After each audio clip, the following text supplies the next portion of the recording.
Gaming Bolt presents 15 things that hardcore fans absolutely hate about Grand Theft Auto.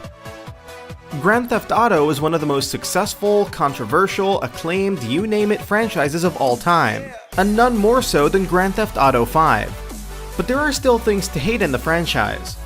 Whether you play GTA Online or ran through GTA 5's campaign, here are a few things that hardcore fans hate about Grand Theft Auto. Mashing A to sprint. In just about every other game out there, you either hold the A button to sprint or just press in the thumbstick once. For some reason, Grand Theft Auto wants us to mash the A button continuously to do so. It would be one thing if this was the norm 10 years ago, though there are plenty of games that didn't do it even then, but it's 2016. Trolls in free mode. The bad news for Fresh Meat is that free mode is often the playground of sociopaths. Other players won't hesitate to outright hunt you down with their expensive vehicles if you haven't triggered passive mode. Then again, there are those who come up with ingenious tactics like inviting you for a helicopter ride and trying to dump you in the ocean. Fire truck hoses. Then there are the fire truck hoses. These were especially a pain for free mode players because A, you can't move and can be killed if you're sprayed for long enough, and B, it can be used to attack players who are passive as well. While Rockstar has had instances where the hose was deactivated and then reactivated, it finally got around to fixing the issue that killed passive players, in March 2015. It would have been nice to have at launch, but at least it made for funny moments among friends. Expensive vehicles.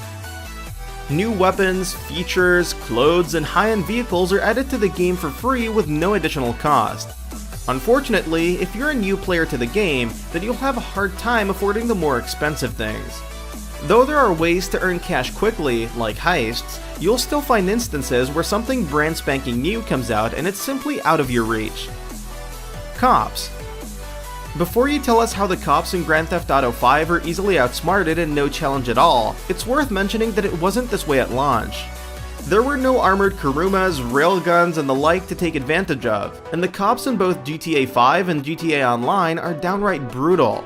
They'll hunt you down relentlessly and call in waves of backup for the smallest infraction. Failing heists. So your preparations are complete and you're in the final stage of the heist. Your team is a well-oiled machine and you're completing objectives. Unfortunately, someone dies, or you couldn't all reach the getaway plane in time.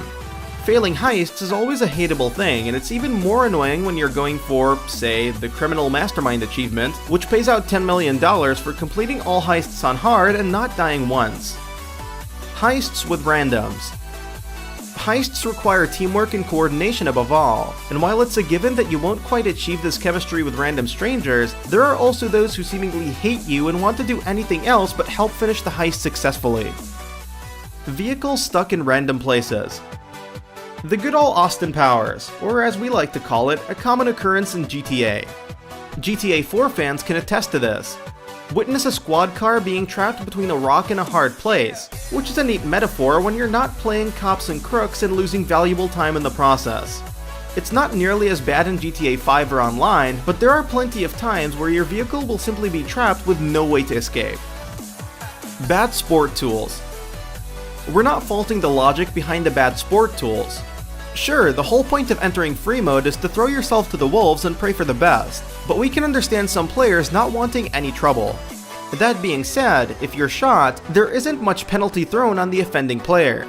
If you destroy their personal vehicle or cough up the money for the insurance, you'll still contribute to your bad sport status. The Construction Mission, GTA 5.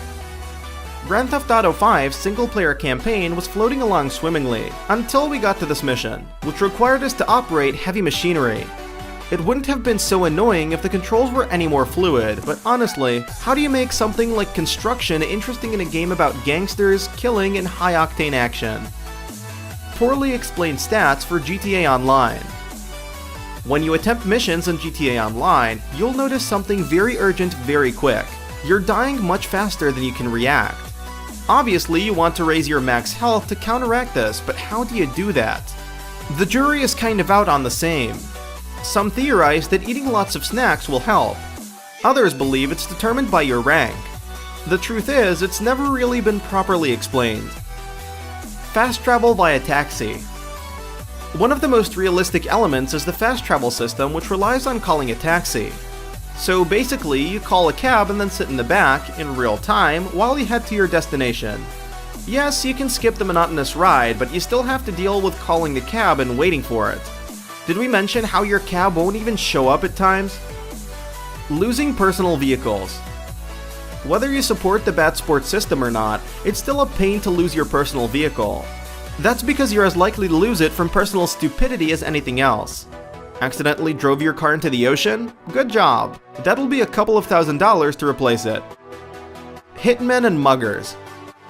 If you want to cause friends pain without shooting them yourself, it's possible to hire mercenaries or pickpockets to steal their money. This of course is annoying for the target players since, well, they're getting mugged or shot to pieces. It's one of those things which is fun when you're doing it, but not so much when you're on the receiving end. Movement system. No, we're not asking to run on a wall a la Titanfall, but the overall movement system in Grand Theft Auto 5 can feel clunky at times. We get it, that's how people move, especially when jumping. It's still a nuisance, especially when moving from one piece of cover to another, or when relying on aim assist to target